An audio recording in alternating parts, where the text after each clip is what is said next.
everybody had an opportunity to read the minutes from the last meeting. So motion. Got a motion, got a second? Thank you. All in favor? Aye. Opposed? All right, let's go on to resolutions of the day here. PS1, resolution authorizing budget modification, Sheriff's Office Insurance Recovery. What is it? Is this the right one I'm looking at? No, it's not. Is it? No.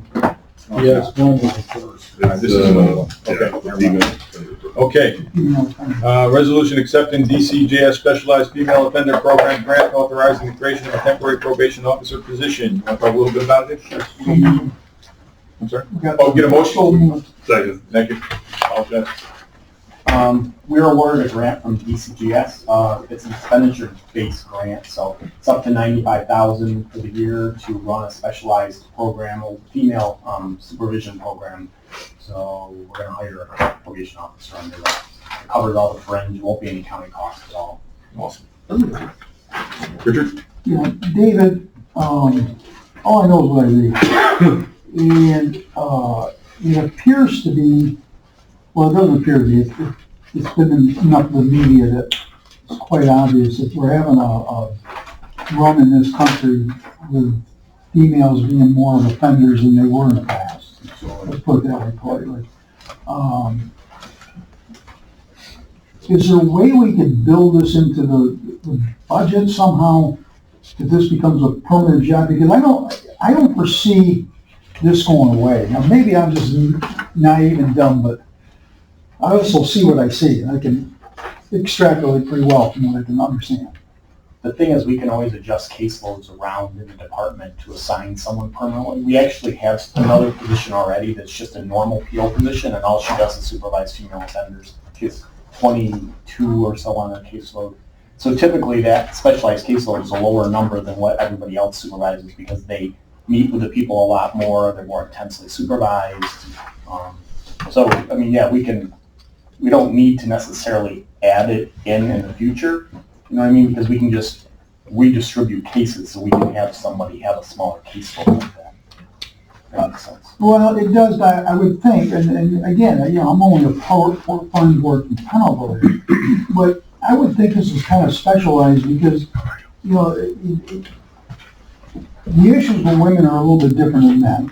You know, let's face it, they have kids. You know, the men don't pay their child support anyways. That's a whole different, they don't care. Yeah. There's actually a specialized assessment tool that we use that's DCGS certified for women offenders.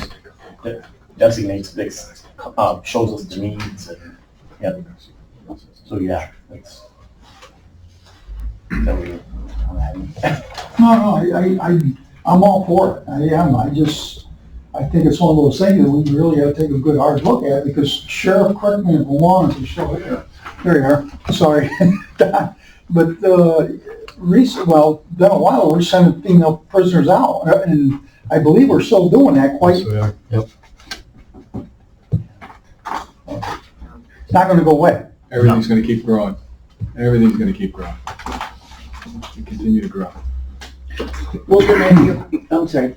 So basically then the program is something that we could be doing anyways, but this is the government giving us money to do it. And then next year we can continue the program, but no, we don't have the grant money, we still have a position that would be doing it. Correct. Okay. Yeah, and it's actually, the grant is, it can be extended up to 4 years after, so I'm hoping it's gonna be 4 or 5 years while I have it. Okay, so basically it's helping us to pay for that position Correct. that we would have anyway. Yeah. Oh, cool, all right. We like that. Okay, Mr. Castillo. No, I just, we're not losing anybody, we're not gaining anybody, so we're just, you know, as long as it's not gonna hurt us with anything else that we're gonna need still more. I mean, I think we need them, but, you know, I just, Right. I see that it's not gonna be anything, so, all right. No problem. Any further discussion? Hearing none, all in favor? Aye. Any opposed? Motion carries. All right, PS2, resolution adopting and approving a domestic terrorism plan for Oswego County. I get a motion? So moved. Got a second? Multiple seconds. Any discussion? Now's our time. Everybody's got a copy of this. If there's any adjustments that you see that you'd like to make, Let's discuss it now. Mel? First question, the tip 411. Yes. Okay, is that you dial tip 411 or just 411? That's 411. That's 411. Just, it wasn't that 411 another number before that you got Not to my knowledge. information or something? That if you dialed, you get information about everything? Yeah, there was a 411. There's a 211. That I remember. Yeah, I've seen that on television, Mel, but I don't think I've ever seen it in real life. yeah, okay, I Your remember. 411, I've seen that, you know, Yeah, I've seen it too, that there was a, maybe in another state, probably California. okay, because I thought, oh, wait a minute, is this different that they're gonna call for everything? This is just. Well, tip 411 it's an app that is on your phone. So you would just text whatever information. It's not. Oh, you So, don't yeah. dial 411? No, it's an actual tip. It's an app that we encourage everybody. We'll go into Okay, schools. And we'll okay. encourage everybody to use it. Okay, I think just as long as we specify that to people, they don't go calling 411 because they're not gonna, okay. And the second thing is, when we mention where all the workplaces are and things like they gather at various City of Oswego, City of Fulton community events, I'd just like to know if we could add and village events, because there's a lot of large community events. What page? Page 2, in number 1, 3/4 of the way down, where we mention, the large events such as Harbor Fest, Oswego Speedway, various City of Oswego, City of Fulton community events. I just think we have some villages that have some very large events as well. It's just terminology, I realize that, but. So you'd like to add, In villages. town and village events, do we have Yes. town listed? So town and. Yeah. So why I'm don't just we, being a little bit more inclusive, that's all. amend it to include town and villages after, say, the city of Fulton? Yes. Town and villages. And my last one is Mexico and Central Square. Don, do they still don't have officers? I did ask. Central Square does. Central Square has, through the village of Central Square Police Department, but Okay, their schools are all outside the confines of the village, so they're sworn in as deputies. And they okay, train with us, we do all their training. okay. We're real good working relationship with them. Okay. Mexico is just a outlier. I think by next year, they intend to come on, at least with the elementary schools. They'll hire deputies to work the elementary schools. They want to retain what they have Okay. in the middle school and high school. Well, then shouldn't we eliminate Central Square then? So it says the Oswego County Sheriff's are currently working with all districts except Mexico and Central Square. Yeah, probably. What page is that? That's on page 3, number 10. I think somebody was gonna change it because it says one I see Central exception, Schools. and then it says Mexico and Central Square. I said central. And you know what, it says Central Schools, I'm sorry, I did not read it completely. I saw Central, and I just extrapolated that right out to Central Square. Thank you, that's perfect. Good catch. Good catch. Anything else, Mel? Nope, I'm done. Anybody else have any adjustments? Richard? No, I don't have any adjustments. I just want to make a quick comment that's on the record. I appreciate the external, internal help that we had on this. There's a lot of time, a lot of effort, a lot of people had to sacrifice time for this. I personally want to thank you because this is something we needed, and our constituents, we really want this in place, so we agree. Can I just comment on that as long as we're on that? I want to thank Kate and Brad and Brian Wills for their work on this. They took the lion's share of it. So thank you for everything you've done on it. We appreciate it. Yeah. Hats off to Brad and Katie and the rest of the sheriff's staff, Lieutenant Rose, that took the lead on this and did a great job. Any other discussion? Yes? We need a formal amendment. Oh, all right, so can we get a motion to amend So the moved. plan? Thank you. Second? Okay, any further discussion on the amendment of adding town and villages to the list of large gatherings? Okay, all in favor then? Aye. All right, back to the original. All in favor? Aye. Any opposed? Motion carries. Okay, so we have a terrorism plan. So you're gonna take care of that, no change method? No change, so we don't start messing up. Okay, very good. Thank you, everyone. Good work. A lot of work. Okay, PS3, let's move on. Resolution authorizing budget modification, E911 and overtime. You get a second? Okay, any discussion? Go ahead, just give us tell us that you don't have enough help and you're paying a lot of overtime. Go ahead, just for the record. For the record, yeah, we are, we're still down, 8 full-time positions. I mean, we do have 3 trainees that are getting ready to come off of Recruit Academy here, middle of December, so that will help take all 4 shifts off of, well, 3 out of the 4 shifts, I should say, off of minimum staffing levels.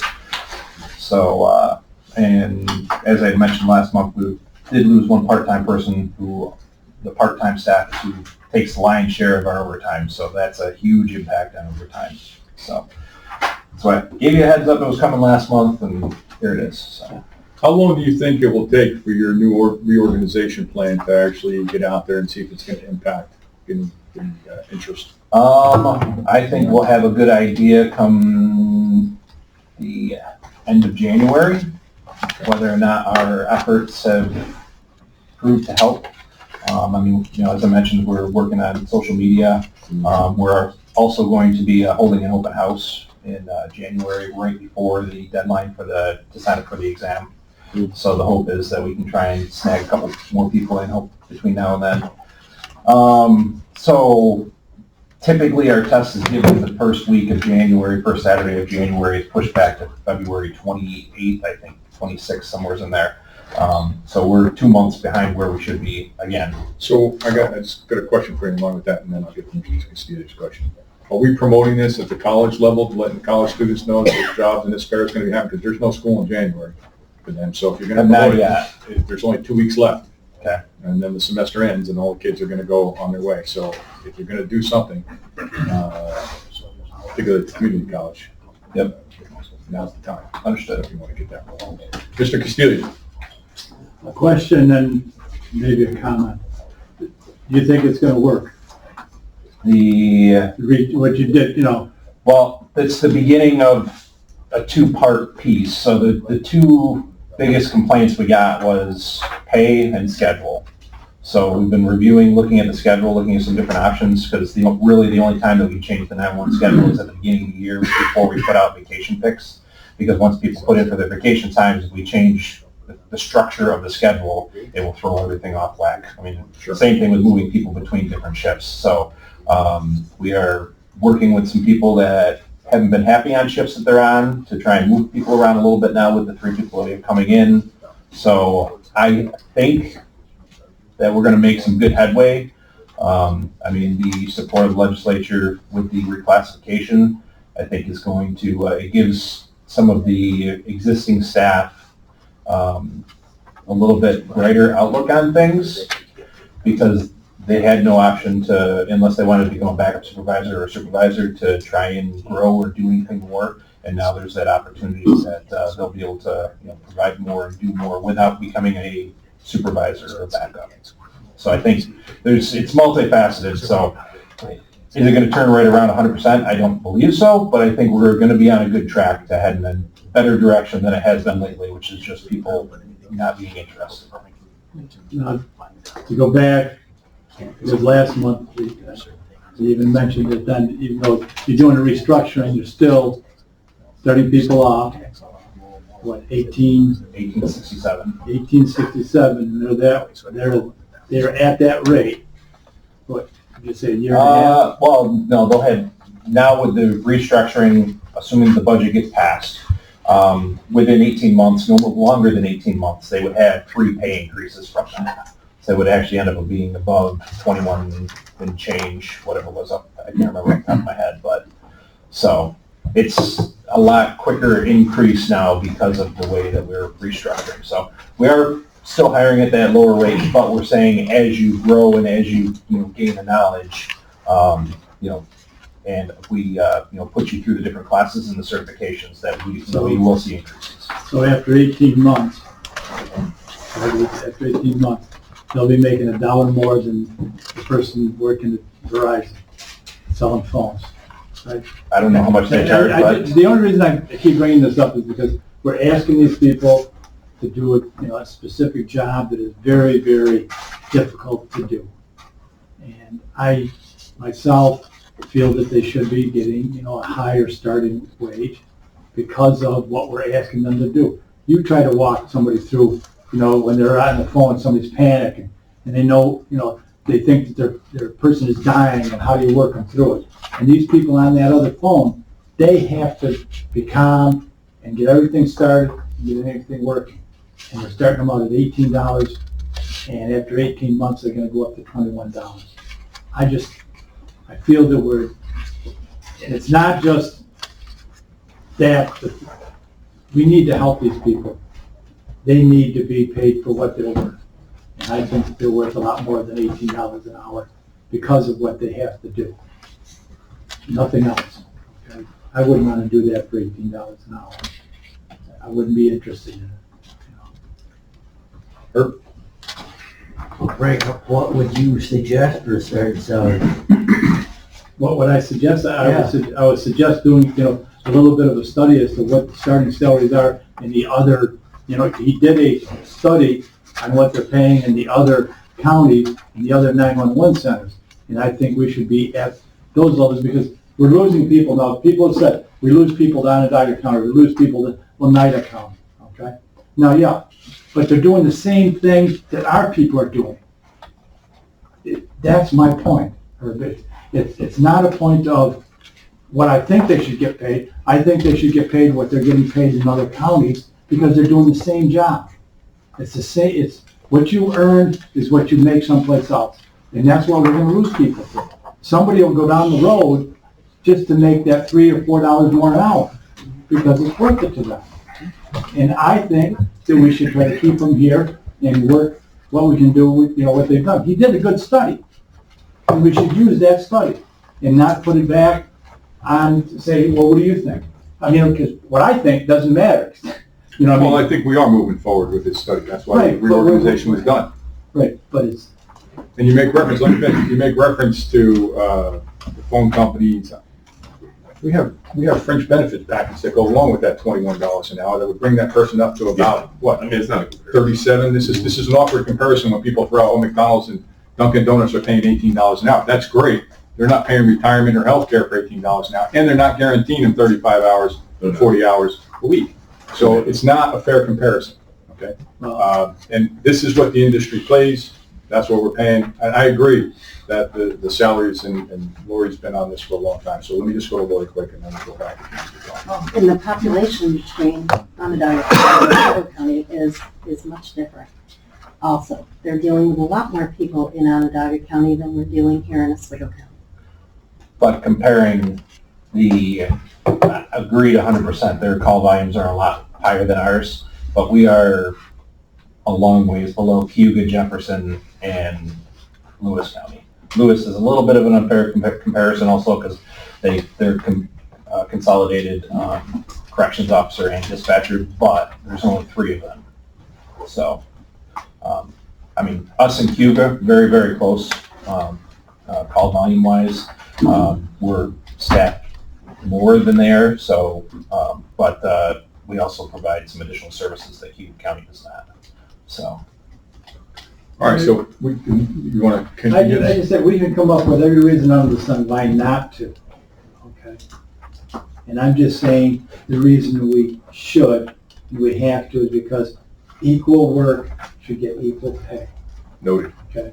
That's all it, that's it. I'll be saying it until I die. Can we get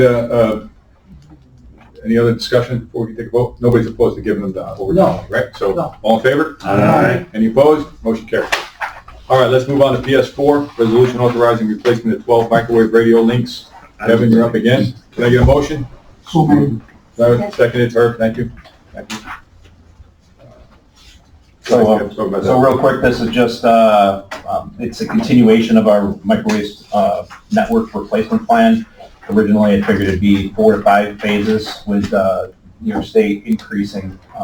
They doubled our interoperable communications grant for this next coming program year. So that's actually allowing us to replace the remainder of the microwave system that we haven't done yet, which will be everything from Redfield all the way back around to the Public Safety Center. And at very little cost, will actually end up being no cost to the county with $85,000, I think, additional of ARPA funds. So it's coming out of grant funding. It is included in the request, the 911 budget request for 2023. So at this point, I'm not asking for any additional funding. that's already been passed through here. I'm just asking for approval to be able to have the chairman sign the contract before the end of the year because it's going to save us $300,000 because of cost increases after the first year. Makes sense. You save that money. Any further discussion on that? No. All in favor? Aye. Any opposed? Motion carries. Thank you. Okay, let's move on to committee review and decisions. CSI and domestic terrorism, we just passed the domestic terrorism plan as it stands, right? Our next CSI meeting is scheduled for January something, January 12th. You know what time? I think you said 1 o'clock, didn't you, something like that? We did, 1,300 hours, 1 o'clock.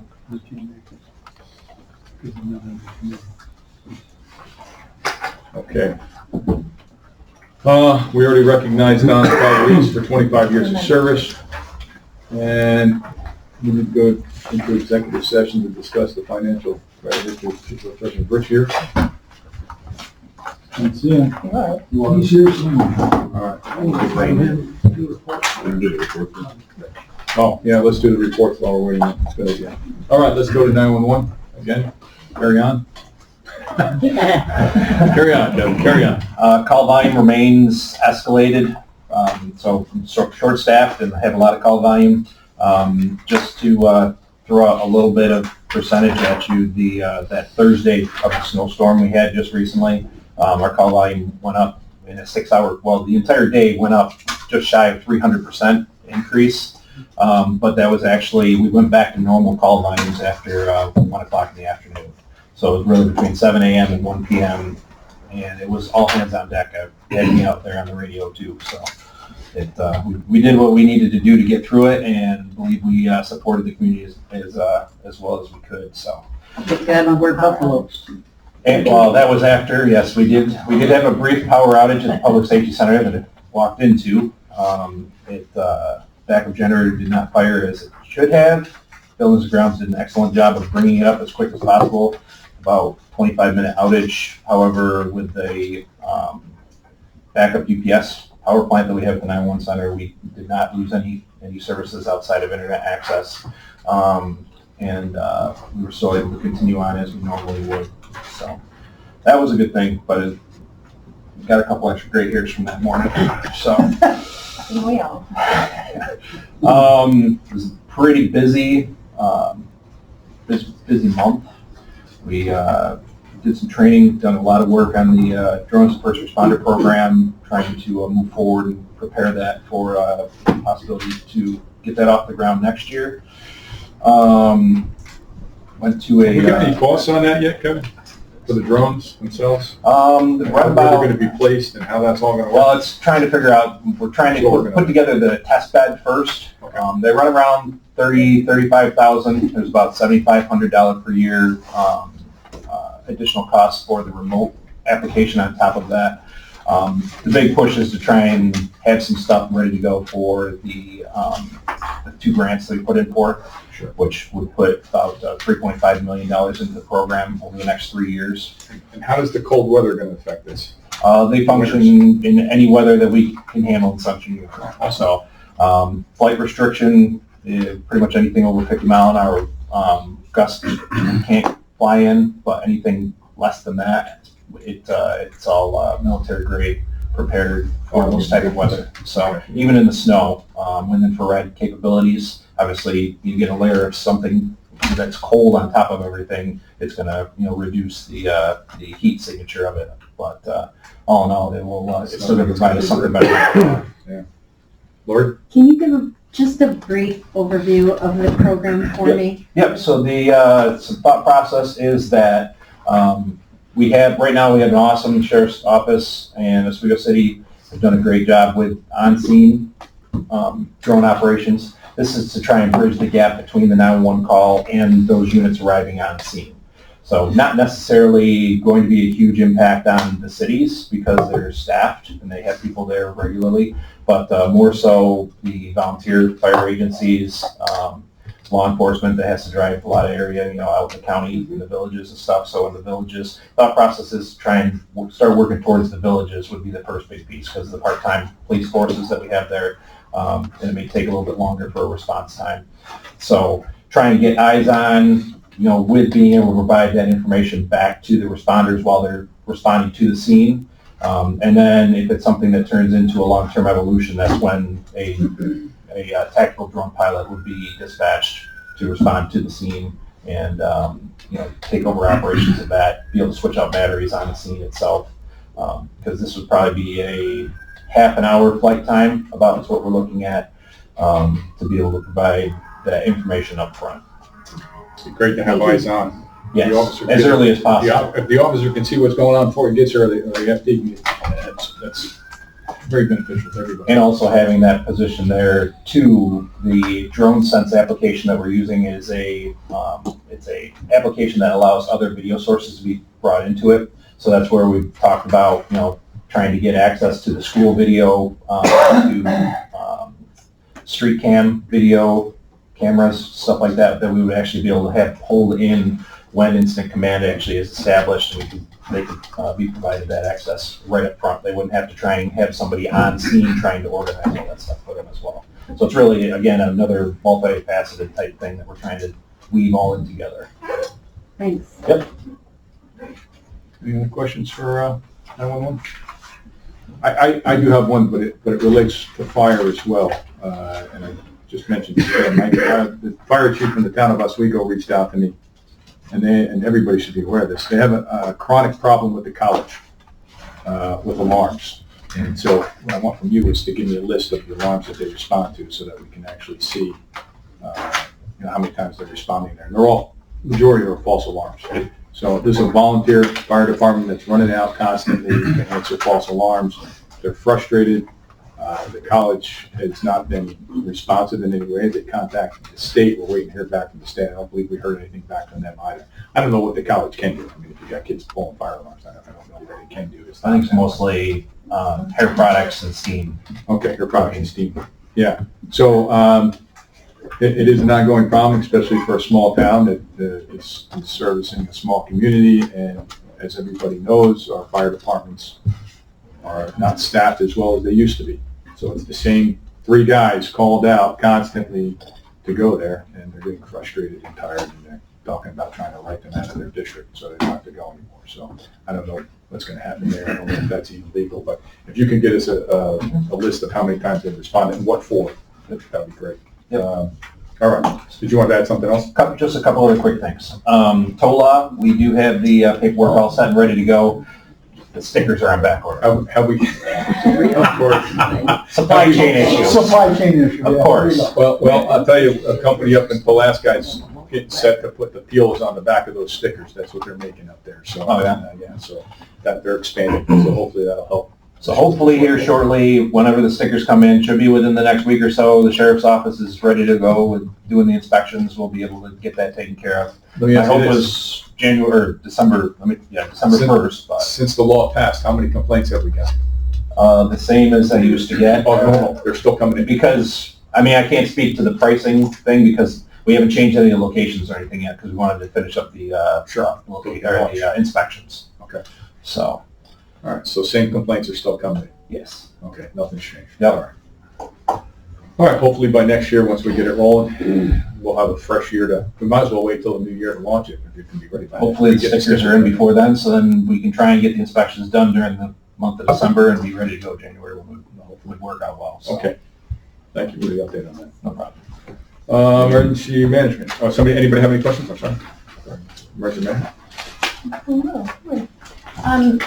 So we've been pretty busy as well. We're preparing for a couple, this week we have a training evolution in preparation for an evaluation we have next week with FEMA for a post-plume exercise. And basically that's a week after the plume settles, a week to 60 days. What are we doing? What type of management are we doing? What coordination? What decisions are we making on the population? So something we've never done since I've been with EMO. So we haven't really had an exercise similar to this since 2011, so it's well overdue. Part of our 8-year cycle. As Kevin indicated, the Thursday snowstorm that we had that had the significant heavy snow, a lot of power outages that we had to monitor throughout that day. That was a very, very long day, but it gave us an opportunity to use WebEOC. We created an incident in there and logged a lot of our information and invited a lot of our partners that would be part of that in if they wanted to, see what we were doing and decisions that were made. It gave us an opportunity to share information with the state, because I was on an every 4-hour report out to the state for that, since that other snowstorm started. As of the governor's declaration on Friday, every 4 hours I report out of the state what's going on. We really went unscathed with the snowstorm that affected Buffalo and Jefferson County, but our issues were on Thursday more than anything, just the significant power outages. So that was a really extremely long day for that. Then that, what else do I have? Just to let you all know and aware, December 6th is our biannual siren test. So on the 6th, which is a Tuesday at 1 o'clock, all 20, I don't even know, 40 sirens. Jeez, sorry. I don't know, 40 sirens will go off for approximately 3 minutes. You might hit some additional ones throughout the day, just because if there's any issues with any of them, knock on some particle wood we've never had, but you never know. It's an aging system. We continue to support some test kits out. We've had some requests from county facilities as well as some out agency partners for test kits, and we've still got some in the county, so we still have some available if you need any. We will be fully staffed in EMO. We're fulfilled our part-time position. She's not going to start till January, because we are kind of busy right now, and there's a lot of people Don't push it. I know, vacations between now and the end of the year. We decided it'd be best to start somebody new when everyone was on board.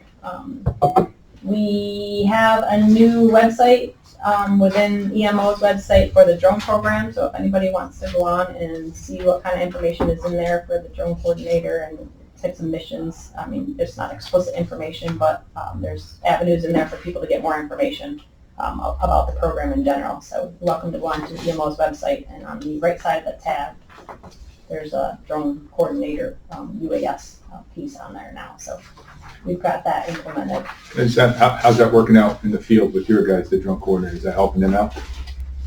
Yeah. Yes. Yep. Yeah, it's helping everybody. So beneficial. Good. The only other thing I really wanted to highlight is I gave you guys a winter weather outlook. So this winter weather is going to look very similar to last year. It's still La Nina type atmosphere, early wet weather, warmer temperatures, followed by colder winter in the second half, with, of course, our abnormally snow dumps every once in a while. Okay. Fair enough. So similar to last year, and of course the water levels are down considerably since 21 and 22, or 20. So that's all I got. Terrific. Any questions? Any questions for him? No. Nate, what do you got? Hello everyone. Keep running our EMS classes right now. The Burton EMT class, their final skills exam is actually this Saturday. So we're excited, hopefully getting some more EMTs in the community. Mexico class is going, that's running very well. Their practical skills exam is going to be early January. So they're approaching the finish line as well. And the Metro Academy, we extended another month with approval from New York State, just to give all 12 of those students some extra time to study, get their skills honed in a little bit more. Looking ahead to the spring classes, we are preparing to offer an advanced EMT class, which is a midway level between paramedic and EMT, so we're excited about that. And we're exploring an agreement with Oswego Health that will allow our EMS students to do clinical time in the ER. So instead of them just getting the ambulance side of clinical time, we're going to get experience working in an ER as well, which we are excited about. I think is going to give them a little bit of a different perspective. So, Be careful, they're going to steal your health. That's what happens. Let's see. You give them a peek at the other side and go, oh, look over here instead. How are we doing with recruitment and stuff? Is that holding up pretty good for you? It is. Mentor is looking pretty good staffing wise right now. Their academy right now is 12, so that's going to be 12 brand new EMTs ready to throw at them. So that's huge influx. And countywide, everyone else has a little bit of struggles, but overall we're not nearly as bad as some of the other response areas. They're covering pretty good right now. Very good. High call volume does cause them to go out of service from time to time, everyone, but staffing wise they do have people in the ambulances, so good. That's good. I did attend the New York State EMS conference last month, learned about a lot of different initiatives happening statewide, looking to see what we can pull from what other counties are doing here and seeing what's going on, a lot of educational updates and stuff like that. There'll be new MCI equipment getting deployed shortly. We did have 2 trailers. The trailers are no longer in service. We have 4 sets of totes, cash equipment. It's going to be strategically placed throughout the county. In the event of an MCI, one of these fire departments will get toned out and they'll bring the equipment in totes instead of a trailer. So we're thinking that's going to result in getting equipment to emergencies even faster than it would have with trailers and stuff. So we're excited about that as well. I probably asked this, and this is for everybody, not just for me. Do we have a temporary headquarters? Like a van equipped with enough electronics, so if we got drones up, let's say we have a long, something that's going on for hours, an incident, and we need to have a temporary headquarters on site. Are we prepared for that, Don? Do we have? We have our command post, Yeah. generators, and we have the large screen TVs in there that the drone footage can be Okay, so we're broadcast to. that's Yeah, all set. it's worked well. We've used it several times. Okay. Just thinking of that when you're talking about this. And then just last thing I'd like to point out is we partnered with Fulton Fire and Metro Ambulance. We conducted a pretty large stop the bleed training for Fulton City School District where we went into all the schools and did a stop the bleed class and helped them practice some skills in the case of emergency and stuff. That was really good time, really good to get out in the community and use it, put our training equipment to use definitely. So, any questions? If you have an answer. What is in the totes?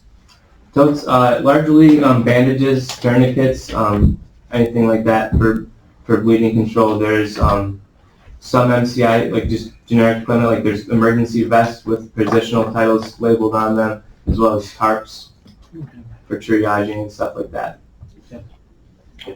Richard? Yes, hospital diversion. There's flu is going rampant right now, COVID's coming back, this RS, whatever it is for children is out of control. Are we having a problem with that yet? No more than normal. That doesn't help me. Hospitals run diversion frequently, not specifically because of that, I would say, just because of the increased call volume that still hasn't gone down that Kevin was talking about. Specifically with Oswego, they have 17 beds, and I know they're capping their ER when they have 29 patients. So, and that's frequent. Now, how about the southern part of the county along Onondaga County line?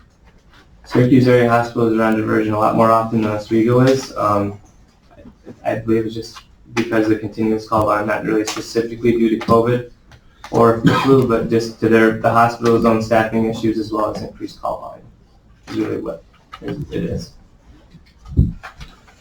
We are starting to see a little bit of a reprieve because of some changes that Onondaga County is working on. Their 911 center has gone to the Nurse Navigator program, which I think I mentioned about a year or so ago. And we're seeing a little bit of help with that because the hospitals are being freed up from some unnecessary calls that are in Onondaga County now being taken care of. It's not a huge amount, but we are seeing the hospitals in Syracuse being They're a little better. A little less on diversion than they were before, because it was pretty much consistent all the time, forced rotation, until, I don't know, maybe a month and a half or so ago, things started letting up a little bit, and for the first time I heard in a long time, all Syracuse hospitals were off diversion last Wednesday, I think, something like that. Yeah, before Thanksgiving, of course. Yeah, so there are programs like that I think that are helping. It's just, and I know Cayuga and Cortland are looking into possibly working with those as well, because they'll help the hospitals that they have in their counties as well. From the information I've been looking at and the feedback from Onondaga, I don't see that it would be a huge enough impact on Oswego County for us to look at purchasing that and paying the amount that it's very expensive. But we are reaping some of the benefits from them using it, which is helpful. So there's a lot of borders right now in the ERs too that they're just not able to move. And that's clogging it up a little bit. No? Is that what you're referring to as expensive? I know you brought it up before where you have the nurse, Yep. more or less, that cuts down. Yep. And that's the expensive program. I know you brought it up. We went through that it. and the travel portion of it, because a lot of the issue isn't so much the medical resource, it's the I can't get to the transportation hospital, resource. so I call an Correct. ambulance. So, so what's tied into those programs, which again, I don't know that it would be very good model for Oswego County just because of the lack of the resources there. But Uber and Lyft are part of that Onondaga County program. Correct. For somebody that, hey, I've got a finger laceration or I've got a really bad headache or something, where it's not necessarily necessary for an ambulance to respond. But they are unable to transport themselves. Okay, all right, let's move on. Dave? Just a couple things. Our supervision cases are up slightly. However, investigations are up a lot, actually. In October, we had over 100. We had 103 in October. In November, we're already above that. We still got 3 days left of the month. So, for whatever reason, the court's ordering a lot of investigations. Pretrial and electronic monitoring are also up. We're at 26 right now on electronic monitoring. That's probably double what we were a couple months ago. I'm guessing probably because of the jail population being up. A lot of the judges are trying to get people out as much as they can, so on EM. That's pretty much all I've got. When's the next ATI meeting? It is a week from 2 weeks from this Wednesday. What's this at? I think. 2 weeks from this Wednesday. So this Wednesday's the 30th, so it's coming up the 14th? Yes. Yep. Yeah, 9 o'clock, right? Okay. Yep. In my office. Yep. All right, any further questions? Mr. Castillo? David, the similar study that we did in 911, have you thought about doing that for probation for the different counties? How you compare it to the different counties for the salaries? I haven't, but I know we're lower than a lot of the counties around it.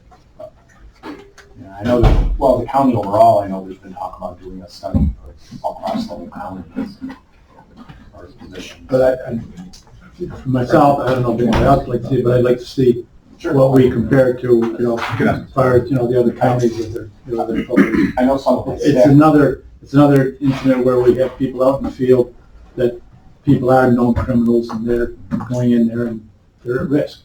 And I want to make sure that we get equal pay for equal work. One of my POs is on the union negotiation. Okay. So I know she's done a lot of research on it, so she's got a lot of information. Okay, thank you. That's it, thank you. I'm sorry, Shane, you're up next. Good afternoon, I guess now. Yeah. Not yet.